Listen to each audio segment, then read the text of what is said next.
السلام علیکم ورحمۃ اللہ وبرکاتہ. نحمده ونصلی علی رسولہ الکریم. اما بعد فاعوذ باللہ من الشیطان الرجیم. بسم اللہ الرحمن الرحیم.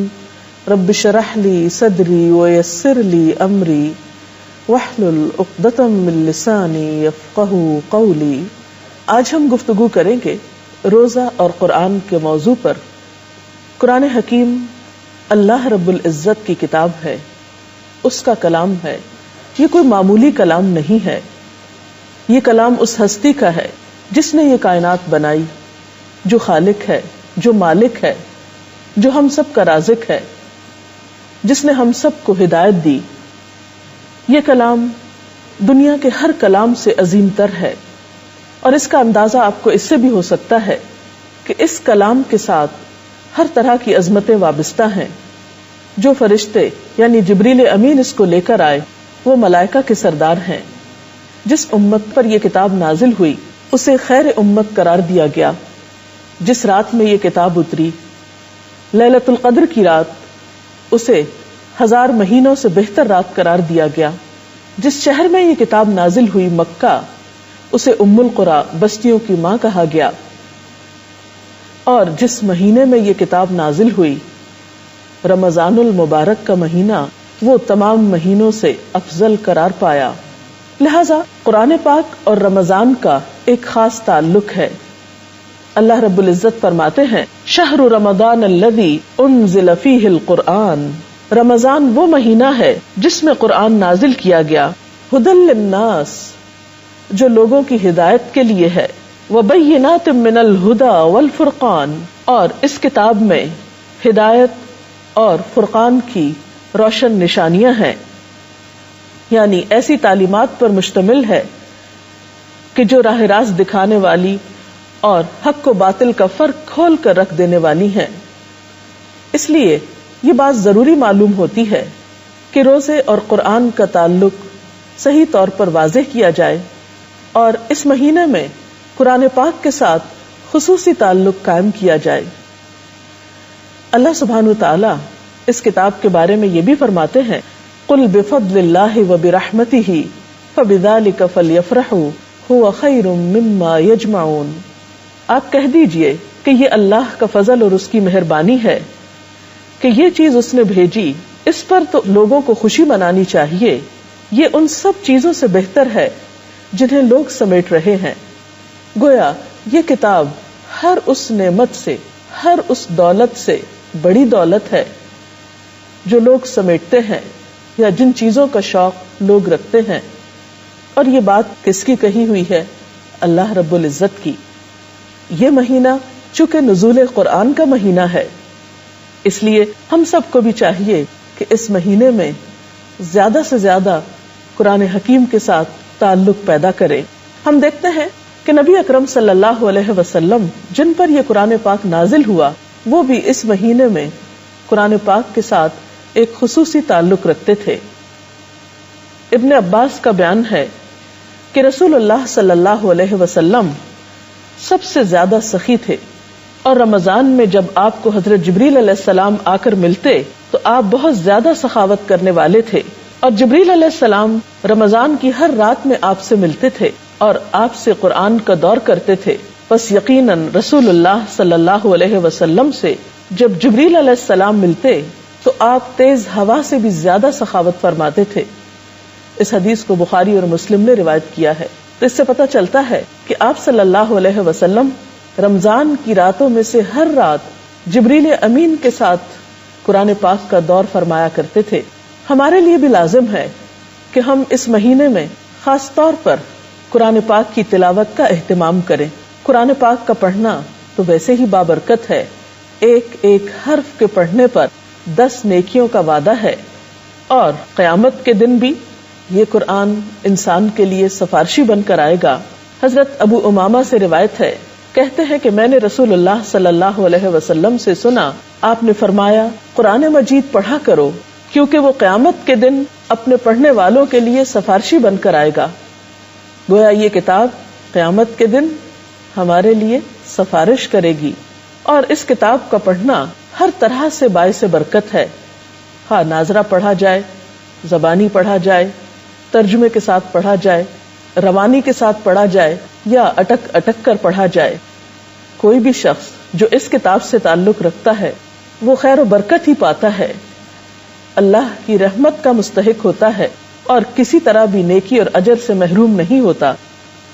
ان عائشہ قالت قال رسول اللہ صلی اللہ علیہ وسلم الماہر بالقرآن مع السفرة الكرام البررة والذي يقرأ القرآن ويتتعتع فيه وهو عليه الشاق له اجران متفق علیہ۔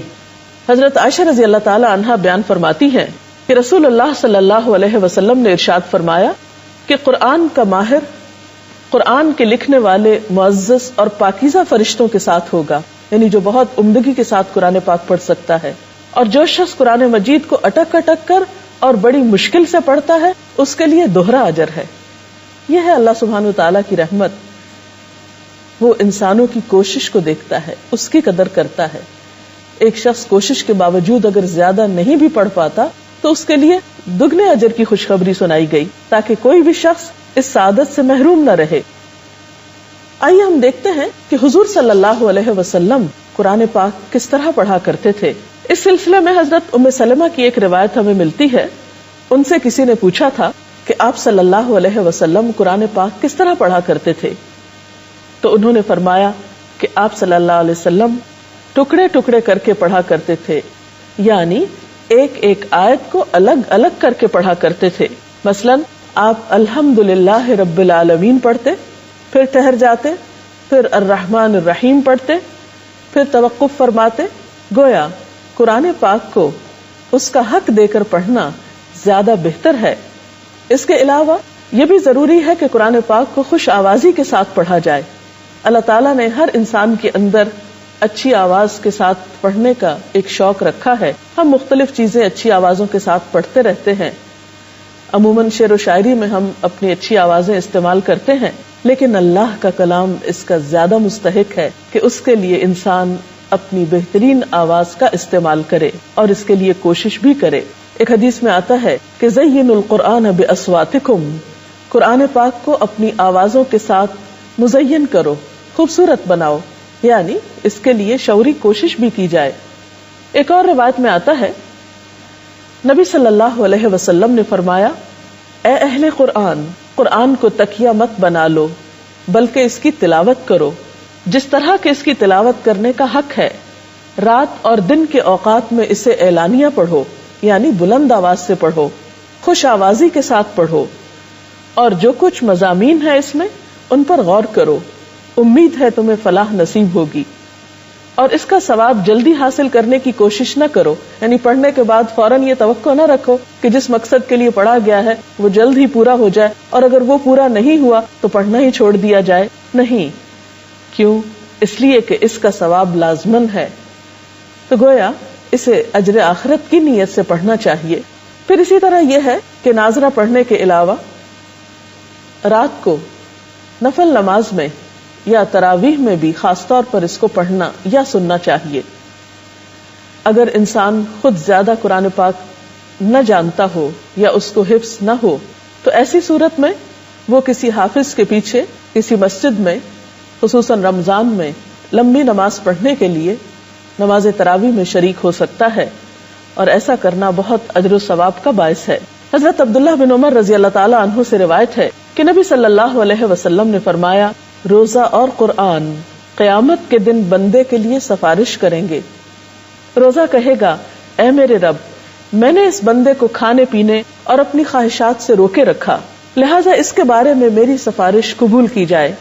قرآن کہے گا، اے میرے رب، میں نے اس بندے کو رات سونے سے روکے رکھا، لہٰذا اس کے بارے میں میری سفارش قبول فرما، چنانچہ دونوں کی سفارش قبول کی جائے گی۔ تو اس سے پتہ چلتا ہے کہ جہاں ایک طرف دن کو روزہ رکھنے کا اہتمام کیا جائے، وہاں دوسری طرف رات کو اسے نماز میں پڑھنے کا یا سننے کا بھی اہتمام کیا جائے، کیونکہ یہ دونوں چیزیں انسان کی آخرت کے لیے نہایت مفید ہیں۔ اور اگر کوئی شخص حافظ قرآن ہے اور اس کو اچھی طرح پڑھتا ہے تو اس کے لیے بھی بہت خوشخبری ہے۔ نبی صلی اللہ علیہ وسلم نے فرمایا جو شخص دنیا میں قرآن سے شغف رکھتا تھا قیامت کے دن اس سے کہا جائے گا کہ قرآن پڑھتا جا اور بلندی کی طرف چڑھتا جا اور اسی رفتار سے ٹھہر ٹھہر کر پڑھ جس طرح دنیا میں ٹھہر ٹھہر کر پڑھتا تھا. تیری منزل وہ آخری آیت ہوگی جہاں تک تو پڑھتا جائے گا. ظاہر ہے کہ یہ سعادت وہاں پر اسی کو نصیب ہوگی جو زبانی قرآن پاک پڑھ سکتا ہو اور پھر اس کا حق بھی ادا کرتا ہو. اگر آپ زیادہ یاد نہیں بھی کر سکتے مکمل طور پر یا پورا قرآن حفظ نہیں کر سکتے تو بھی آپ کوشش نہ چھوڑیے, جتنا حصہ بھی ممکن ہو یاد کیجیے. چھوٹی صورتوں کے علاوہ فضیلت والی لمبی صورتیں بھی اگر کوشش کی جائے تو یاد کی جا سکتی ہیں. مثلاً اگر رمضان المبارک میں آپ معمول بنا لیں کہ ہر روز صرف ایک آیت یاد کریں تو آپ دیکھیں گے کہ انشاءاللہ ایک مہینے کے بعد کم از کم آپ 30 نئی آیات اپنے سینے میں محفوظ کر چکے ہوں گے, اور ایسا کرنا کچھ بھی مشکل نہیں. اور اگر انسان کچھ بھی حصہ یاد نہیں کرتا تو اس کے بارے میں آپ صلی اللہ علیہ وسلم نے فرمایا کہ وہ شخص جس کے دل میں قرآن پاک کا کچھ حصہ بھی نہیں وہ ایسا ہے جیسے اجڑا ہوا گھر ہو, ویران گھر ہو, گویا جس میں کوئی بستہ نہ ہو. قرآن پاک چونکہ نبی صلی اللہ علیہ وسلم کے قلب مبارک پر نازل ہوا, اس لیے جس چیز سے بھی ہم محبت کرتے ہیں اس کو اپنے دل میں جگہ دیتے ہیں. اگر واقعی ہمیں اللہ پاک سے محبت ہے اور اس کی کتاب سے محبت ہے تو لازم ہے کہ اس کی کتاب کو اپنے دل میں جگہ دی جائے اور اس کا کچھ نہ کچھ حصہ زبانی بھی ضرور یاد کیا جائے. ناظرہ پڑھنے کے علاوہ, قیام اللیل میں پڑھنے کے علاوہ, حفظ کرنے کے علاوہ اس میں غور و فکر کرنا بھی ضروری ہے. اللہ سبحانہ وتعالیٰ فرماتے ہیں کتاب انزلناہ مبارک, یہ ایک ایسی کتاب ہے جسے ہم نے اتارا ہے اور بہت بابرکت ہے. کس لیے اتارا ہے؟ لیدبروا آیاتہ, تاکہ لوگ اس کی آیات میں غور و فکر کریں. ولیتذکر اولو الالباب, اور تاکہ عقل مند لوگ اس سے نصیحت حاصل کریں. اور ویسے بھی یہ کتاب ہدایت کے لیے آئی ہے. قرآن پاک کے بالکل ابتدا میں سورۃ البقرہ میں اللہ تعالیٰ فرماتے ہیں ذالک الکتاب لا ریب فیہ, یہ کتاب اس میں کوئی شک نہیں. کیوں آئی ہے یہ کتاب؟ ھدی للمتقین, تقوی والوں کی ہدایت کے لیے. اور روزے کا مقصد بھی تقوی کا حصول ہے, تقوی حاصل کرنا ہے. اور جب تقوی حاصل ہوتا ہے روزے کے ساتھ تو قرآن پاک بھی زیادہ بہتر طور پر سمجھ آتا ہے. اس لیے اس مہینے میں خاص طور پر غور و فکر کرنے کی اس میں ضرورت ہے, کیونکہ اس آیت میں بھی یہ فرمایا گیا جو رمضان المبارک میں قرآن پاک کے نزول سے متعلق ہے کہ یہ کتاب ھدی للناس, انسانوں کی ہدایت کے لیے ہے. اور پھر دوبارہ فرمایا وبینات من الھدی والفرقان, اس کتاب میں ہدایت اور فرقان کی واضح نشانیاں موجود ہیں. جو شخص اس کتاب کے ساتھ جس نیت اور جس غرض سے تعلق قائم کرے گا وہ اس کو حاصل ہوگی. لہذا اگر کوئی شخص اس سے ہدایت حاصل کرنا چاہتا ہے, نصیحت حاصل کرنا چاہتا ہے, تو یہ کتاب اس کی یہ غرض بھی پوری کرتی ہے. اور ویسے بھی یہ کتاب تو ہے ہی ہدایت کے لیے. اور اس کے لیے ہم دیکھتے ہیں کہ جو شخص لوگوں کو اس کی تعلیم دے, اس کو سکھائے, حضرت عثمان رضی اللہ تعالی عنہ سے روایت ہے قال رسول اللہ صلی اللہ علیہ وسلم, آپ صلی اللہ علیہ وسلم نے فرمایا خیرکم من تعلم القرآن وعلمہ, تم میں بہترین ہے وہ لوگ جو قرآن کی تعلیم حاصل کریں اور دوسروں کو اس کی تعلیم دیں, خود سیکھیں اور دوسروں کو سکھائیں. تو گویا اللہ تعالیٰ کی نظر میں یہ ایک بہترین عمل ہے, اللہ تعالیٰ کے قرب حاصل کرنے کا ذریعہ ہے کہ انسان اللہ کی کتاب کی خدمت کرے, اسے سیکھے اور سکھائے. آپ صلی اللہ علیہ وسلم نے یہ بھی فرمایا کہ حسد جائز نہیں مگر دو لوگوں پر, ایک وہ شخص جسے اللہ تعالیٰ نے قرآن کا علم دیا ہو اور وہ شب و روز اس کو لیے کھڑا ہو, یعنی اس کو نماز میں بھی پڑھے اور اسے سکھانے کے لیے بھی کھڑا ہو. اور دوسرا وہ شخص جسے اللہ نے مال دیا ہو اور وہ اسے شب و روز اللہ کی راہ میں خرچ کر رہا ہو. لہذا ہم سب کے لیے ضروری ہے کہ ہم اس مہینے میں خاص طور پر اس کتاب کے ساتھ تعلق قائم کریں, اور انشاءاللہ ایک دفعہ جب اس کے ساتھ تعلق قائم ہوگا تو آئندہ بھی سال بھر کسی نہ کسی طرح تعلق قائم رہے گا. رمضان ایک ایسا موقع ہے کہ جس میں ہم آسانی کے ساتھ اللہ تعالیٰ کی کتاب کے ساتھ اپنا تعلق قائم کر سکتے ہیں. پوری ایک فضا ہمارے لیے تیار ہو جاتی ہے جس میں یہ کام آسان ہو جاتے ہیں. اور ویسے بھی جس کے ساتھ ایک تعلق ہو اس کے ساتھ کمیونیکیشن تو ضروری ہے. اللہ تعالیٰ کے ساتھ بہترین تعلق اسی وقت قائم ہو سکتا ہے جب ہم اس کے کلام کو سمجھنے والے ہوں، سننے والے ہوں، اس کو اپنی زندگی میں جاری و ساری کرنے والے ہوں. کیونکہ کمیونیکیشن کے بغیر تو کوئی تعلق نہیں ہوا کرتا. یہ کیسے ہو سکتا ہے کہ اللہ کی کتاب کو پڑھیں بھی نہیں، اس کے قریب بھی نہ جائیں، اس کو سمجھے بھی نہیں، اسے سیکھیں بھی نہیں، اسے سکھائیں بھی نہیں، اسے یاد بھی نہیں کریں، اور پھر اللہ کی محبت کا دعویٰ بھی کریں؟ ایسا ممکن نہیں. لہذا دعا ہے کہ اللہ تعالی ہمیں اس کا حق ادا کرنے کی توفیق عطا فرمائے. اس سلسلے میں اگر آپ کے پاس کچھ سوالات ہو تو آپ کر سکتے ہیں. میرا سوال ہے کہ کیا روزانہ صرف تلاوت کر لینا معنی کے بغیر کافی ہے قرآن پاک کی؟ بات یہ ہے کہ قرآن پاک کو جتنا بھی پڑھا جائے گا ثواب تو بہرحال ہوگا، لیکن جیسا کہ ابھی ذکر ہوا کہ یہ کتاب صرف ثواب حاصل کرنے کا ذریعہ نہیں، یہ تو انسانیت کی رہنمائی کے لیے آئی تھی، راہ دکھانے کے لیے آئی تھی. یہ تو کتاب ہدایت ہے. ذالک الکتاب لا ریب فیہ ھدی للمتقین. تو ہدایت اس کتاب سے اسی وقت حاصل ہو سکتی ہے جب اس کو سمجھ کر پڑھا جائے یا اس کے اندر غور و فکر کیا جائے. اس لیے کوشش یہ کرنی چاہیے کہ تلاوت کے علاوہ، ناظرہ پڑھنے کے علاوہ کچھ نہ کچھ حصہ ترجمے کے ساتھ ضرور پڑھا جائے یا سننے کا کچھ اہتمام کیا جائے. جتنا ہم اس میں غور و فکر زیادہ کریں گے اتنا اجر و ثواب بڑھتا چلا جائے گا. جی آپ؟ کچھ لوگ مصروفیت کے باعث قرآن پاک نہیں پڑھ پاتے تو وہ کیا کریں؟ ایسے لوگ اگر پہلے سے قرآن پاک کا کچھ حصہ انہیں زبانی یاد ہے تو اس کو بھی چلتے پھرتے دہرا سکتے ہیں، اپنے کام کاج کے دوران بھی پڑھ سکتے ہیں.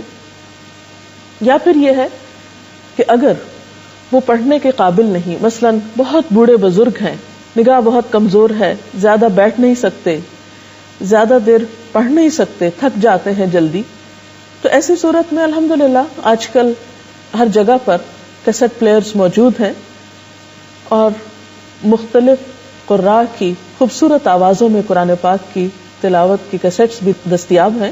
تو ایسی صورت میں وہ لوگ کیسٹ کے ذریعے بھی سن سکتے ہیں اور سننے کا بھی اجر و ثواب ہے. ہر شخص اپنی اپنی سہولت کے مطابق کچھ نہ کچھ وقت ضرور اس کے لیے نکال سکتا ہے. مثلا رات کو سونے سے پہلے، کیونکہ سونا تو ہر شخص کو ہوتا ہے، اگر اس وقت بھی آپ بہت تھکے ہوئے ہیں اور نہیں پڑھ سکتے تو آپ کھانے کے دوران بھی کیسٹ پلیئر آن کر کے آپ ساتھ ساتھ سن بھی سکتے ہیں اور کھانا بھی کھا سکتے ہیں، کیونکہ یا سحری کے وقت آپ بیٹھیں گے یا افطار کے وقت. لیکن یہ کوشش ضرور رہے اور شعوری کوشش رہے کہ کسی نہ کسی طرح اللہ کی کتاب کے ساتھ کچھ تعلق ضرور قائم کرنا ہے. اور آپ دیکھیں گے کہ جتنا آپ کا اس کتاب کے ساتھ تعلق ہوگا اتنا ہی آپ کے دل کو سکون ہوگا، آپ پرسکون ہوں گے تو آپ کے کام زیادہ بہتر طریقے سے ہو سکیں گے. آپ سفر کے دوران مثلا اگر آپ خود ڈرائیو کر رہے ہیں یا کسی گاڑی میں بیٹھے ہوئے ہیں یا آپ پیدل چل رہے ہیں تو واک مین کے ذریعے یا کسی بھی طریقے سے آپ اس کو پڑھ سکتے ہیں. یا اپنے کام کاج کے وقفوں کے دوران، مثال کے طور پر اگر آپ قرآن پاک کا ایک چھوٹا نسخہ اپنے پاس محفوظ رکھتے ہیں اور جو آپ کو وقت ملتا ہے تو ان بٹوین آپ تھوڑا سا کھول کر کچھ نہ کچھ پڑھ سکتے ہیں. ضروری نہیں کہ آپ پورا سپارہ پڑھیں یا آدھا سپارہ پڑھیں. آپ اگر چند آیات بھی تلاوت کریں تو اس سے بھی آپ بہت بہتر محسوس کریں گے. اس کو ایک ریمیڈی کے طور پر بھی آپ لیں. آج کے دور میں ہر شخص پریشان ہے، دکھی ہے. قرآن پاک باعث رحمت ہے، شفاء لما فی الصدور ہے، سینے کی بیماریوں کا علاج ہے، دل کے اندر اٹھنے والے غم اور دکھوں اور پریشانیوں کے لیے ایک مرہم کی حیثیت رکھتا ہے. اس لیے کچھ نہ کچھ حصہ ہر صورت میں پڑھنے کی کوشش کریں. ہمارے یہاں مساجد میں رمضان کی آخری 3 راتوں میں ایک اسپیشل پروگرام منعقد کیا جاتا ہے جسے محفل شبینہ کہتے ہیں. تو کیا ایسی محفلیں منعقد کرنا درست ہے؟ اصل میں وہ اس لیے کی جاتی ہے کہ جو لوگ زیادہ وقت نہیں نکال سکے وہ کم از کم آخری کچھ راتوں میں اس سے فائدہ اٹھا سکیں. لیکن اس سلسلے میں ایک بات یاد رہنی چاہیے کہ حضور صلی اللہ علیہ وسلم نے فرمایا کہ لم یفقہ من قرأ القرآن فی اقل من 3، کہ اس شخص نے قرآن کو سمجھا نہیں جس نے اسے 3 شب و روز سے کم میں پڑھا. یعنی قرآن پاک کو بہت جلدی نہیں پڑھنا چاہیے اور بہت جلدی ختم نہیں کر دینا چاہیے. اس کو پڑھنے کے ساتھ کچھ نہ کچھ سمجھنا بھی ضرور چاہیے. اس لیے زیادہ مناسب یہ ہے کہ ہر رات تھوڑا تھوڑا وقت اس کے لیے نکالا جائے. اجازت دیجیے. اللہ حافظ.